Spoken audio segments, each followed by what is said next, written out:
या भारत देशाकडे असं एक समर्थ समृद्ध राष्ट्र होण्याची आंतरिक क्षमता आहे आणि झालेल्या 75 वर्षांच्या अनेक त्रुटी मर्यादा उणीवांचं भान ठेवलं तरी ती 75 वर्ष ही सोनेरी पानं आहेत। आपलं काम आहे त्यांचा अभ्यास करायचा, प्रेरणा घ्यायची आणि आपल्या जीवनातलं असं भारत मातेचं नवं सोनेरी पान घडायला एक अक्षराची का होईना, एका कानामात्रा वेलांटीची का होईना, पण आपली भर घालायची।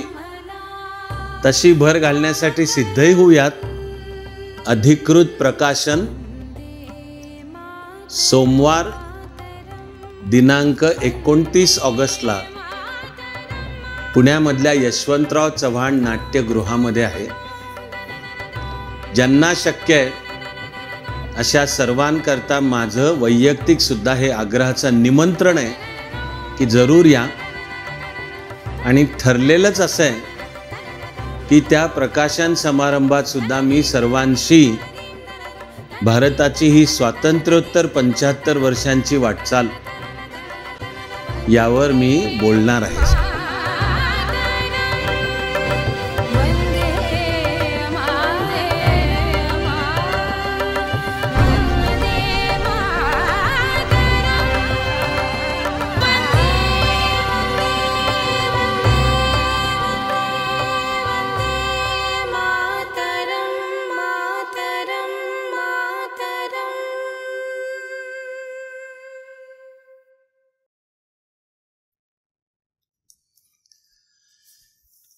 अर्थातच सर्व वयाच्या सर्व मित्रमैत्रिणींनो,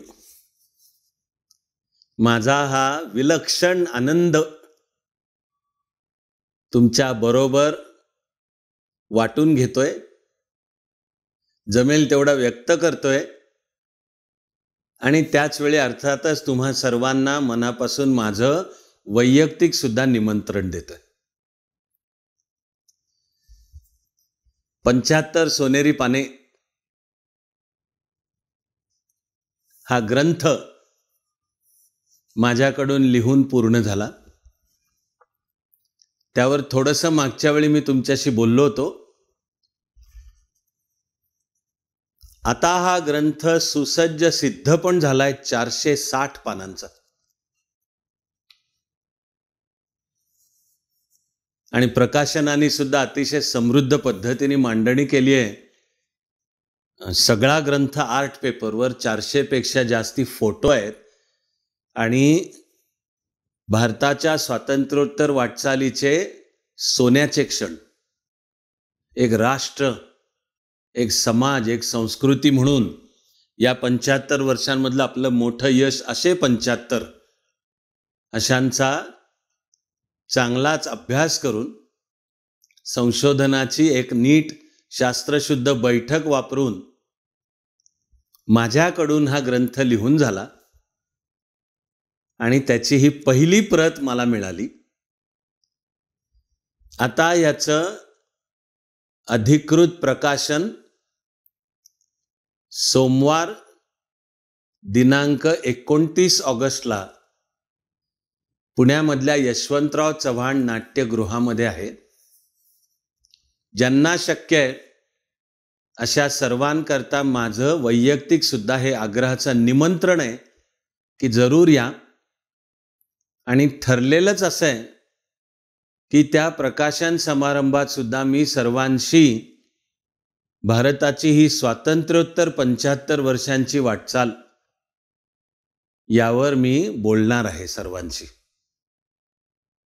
आपण नंतरच्या काळामध्ये असे नीट कार्यक्रम मुंबई, नाशिक, औरंगाबाद आणि नागपूर इथे आपण घेणार आहोत।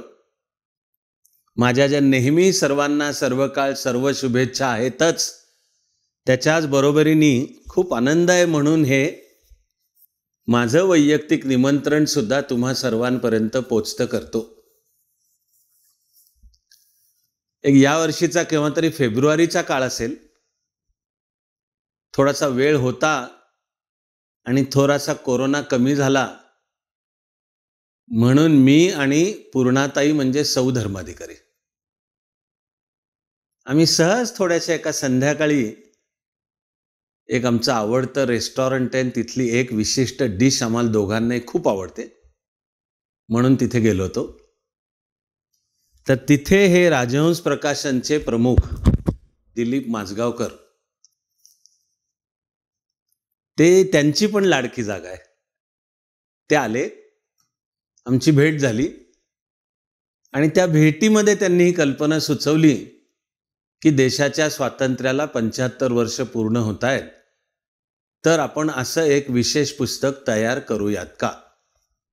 ते म्हणाले की स्वतंत्र भारताची 75 वर्ष पूर्ण होत आहेत, पण त्याच्या आनंदाच्या ऐवजी भोवती बऱ्यापैकी प्रमाणामध्ये एक काहीशी नकारात्मकता पाहायला मिळते, निगेटिव्हिटी. 75 वर्ष झालेली असून की अमुक अमुक ह्या समस्या आहेत. आणि जणू त्या सगळ्या मांडणीचा टोन हा आहे की काही झालेलंच नाही 75 वर्षात भारतात. ते म्हणाले अशा वेळी जर आपण मांडू शकलो तर ही जबाबदारी तुम्ही घ्याल का. ऐकल्या क्षणी मला कल्पना तर भिडलीच मनाला, पण वाटलं की अरे हे प्रचंड शिवधनुष्य आहे मोठं आणि आपल्याच्यानी पेलवेल का. स्वतंत्र भारताची समग्र 75 वर्ष एका नजरेत, आणि तीही स्वतंत्र भारताच्या जीवनाची सर्व क्षेत्र, केवळ राजकीय किंवा केवळ आर्थिक किंवा सामाजिक नाही, जीवनाची सर्व क्षेत्र, कला, शास्त्र, साहित्य, नृत्य, नाट्य, संगीत, मग राजकारण, समाजकारण, अर्थकारण, उद्योग व्यवसाय, अशा सगळ्या सकट विज्ञान, तंत्रज्ञान. म्हणून मी दिलीपजींना म्हणालो की मला थोडा 4 दिवस वेळ द्या विचाराला. मी त्या 4 दिवसांमध्ये आपल्या चाणक्य मंडल परिवारचं काम करणाऱ्या टीमशी बोललो की ही स्वतंत्र भारताची 75 सोनेरी पानं अशी मध्यवर्ती कल्पना घेऊन आपल्याला, म्हणजे मी लिहायचं आहे, पण मग त्याला मला वेळ, त्यासाठीचं संशोधन, जी काही लेखन क्रिया आणि त्या फोकससाठी चाणक्य मंडल परिवारच्या दैनंदिन कामांमधून मोकळीक लागेल. तर आपल्या सगळ्या टीमनी आग्रह धरला की सर तुम्ही हे पुस्तक केलंच पाहिजे आणि ते करण्यासाठी तुम्हाला चाणक्य मंडलच्या दैनंदिन कामातून जी मोकळीक द्यायची आवश्यक ती आपण सगळी देऊ, पण हे कराच, हे टिकाऊ आहे. या ग्रंथाचा किमान जीव हा किमान आता पुढच्या 25 वर्षांचा आहे, अमृतकाल, की 75 वर्ष पूर्ण होऊन आता वाटचाल 100 कडे. तर आपण हा करूच यात ग्रंथ. मग माझ्या कामाला मार्च महिन्यात केव्हा तरी सुरुवात झाली.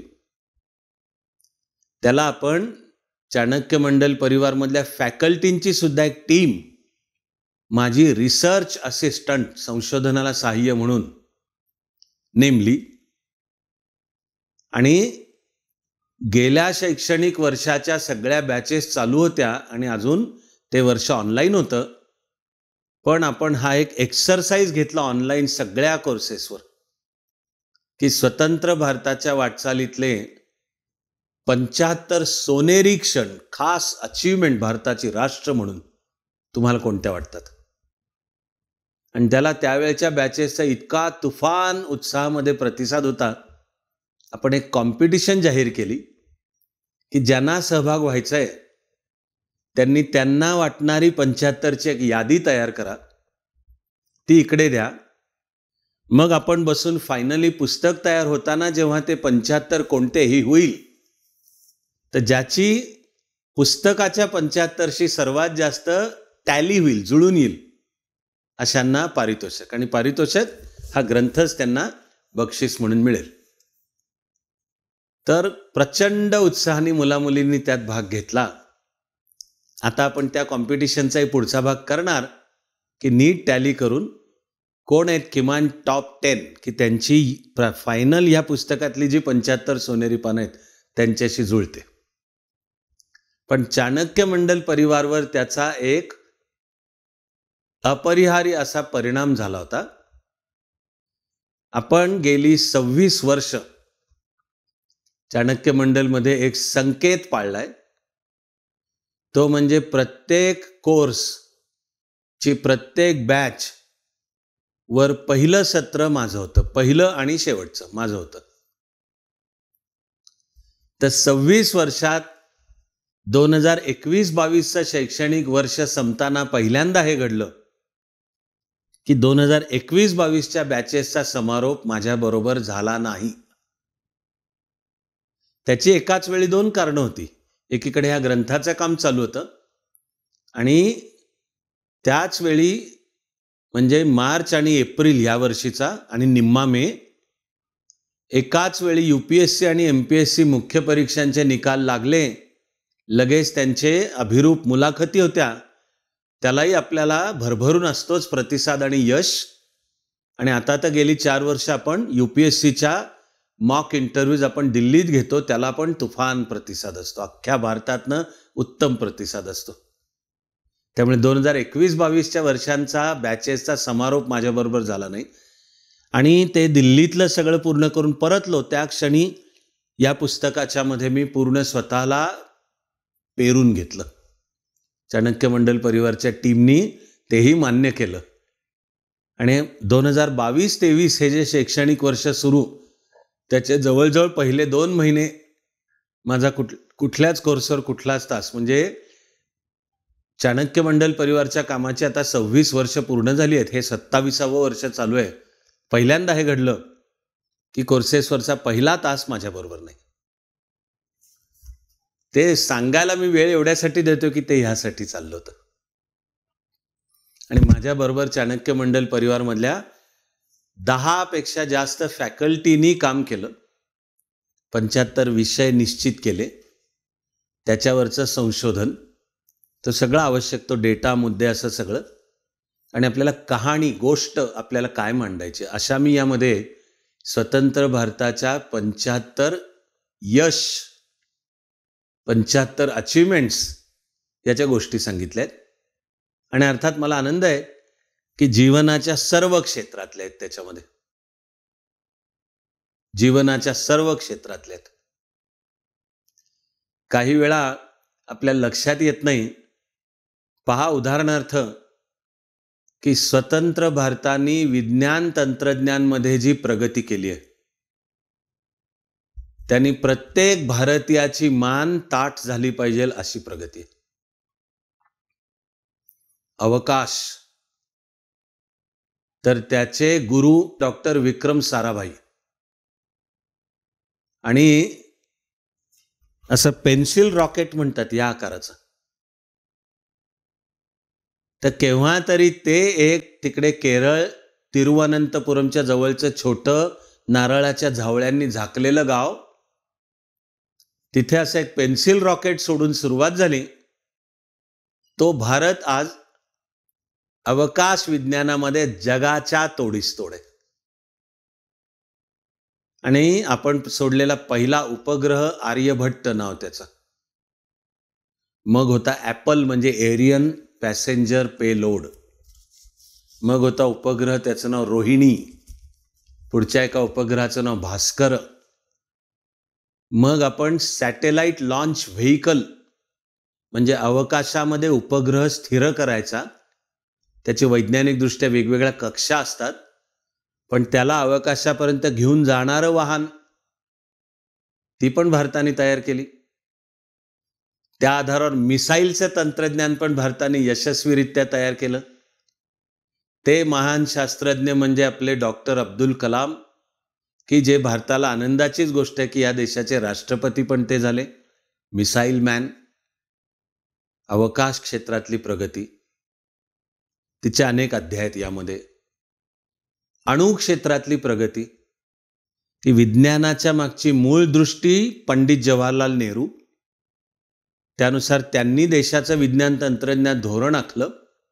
उत्तम उत्तम शास्त्रज्ञांना सन्मानाने पाचारण करून हाताशी धरलं आणि कामातली पूर्ण मोकळीक देऊन देशाच्या या गौरवशाली अध्यायाला प्रारंभ केला. मग अणुक्षेत्रातल्या आपल्या या प्रगतीचे मत जनक आहेत डॉक्टर होमी भाभा. आणि भारताचं आण्विक तंत्रज्ञान सर्वच्या सर्व 100% एतद्देशीय स्वदेशी आपल्या शास्त्रज्ञांनी तयार केलेलं आहे. पाकिस्तानप्रमाणे चोरी नाही. आणि पाकिस्ताननी शिवाय ती चोरी करून स्मगलिंग करून ते बेकायदेशीरित्या इतर देशांनाही दिलं तसं सुद्धा नाही. तर पंतप्रधान इंदिराजी होत्या तेव्हा म्हणजे 18 मे 1974ला आपण राजस्थानमधल्या पोखरणमध्ये पहिली अणु चाचणी घेतली. त्यावेळी आपला अमेरिकेशी करार होता, अणुभट्टी चालवण्यासाठी समृद्ध युरेनियम लागतं ते अमेरिका पुरवणार. आणि मुंबईला मूळचं नाव ॲटॉमिक रिसर्च सेंटर.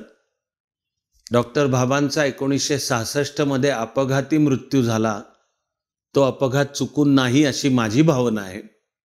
भारताचा आण्विक कार्यक्रमाला मार खावा म्हणून तो मुद्दाम घडवण्यात आला असावा अशी माझ्या तर मनातली शंका आहे. पण भारताचा आण्विक कार्यक्रम थांबला नाही. तीही पायाभरणी डॉक्टर भाभांनीच केलेली होती. ती मुंबईला जी पहिली अणुभट्टी आहे अमेरिकेच्या सहकार्याने सुरू झाली, तिचं नाव अप्सरा. त्या अणुभट्टीला समृद्ध युरेनियम पुरवण्याचा भारताचा अमेरिकेशी करार होता. आणि त्या करारात कुठेही असं कुठे म्हणलेलं नाही की भारताने अणुस्फोटाची चाचणी घेता कामा नये आणि घेतल्यास हा करार संपुष्टात येईल आणि अमेरिका समृद्ध युरेनियम पुरवणार नाही असं कुठेही म्हटलेलं नाही आहे. पण भारताने चाचणी घेतली. अमेरिकेने करार एकतर्फी मोडला आणि समृद्ध युरेनियमचा पुरवठा बंद केला.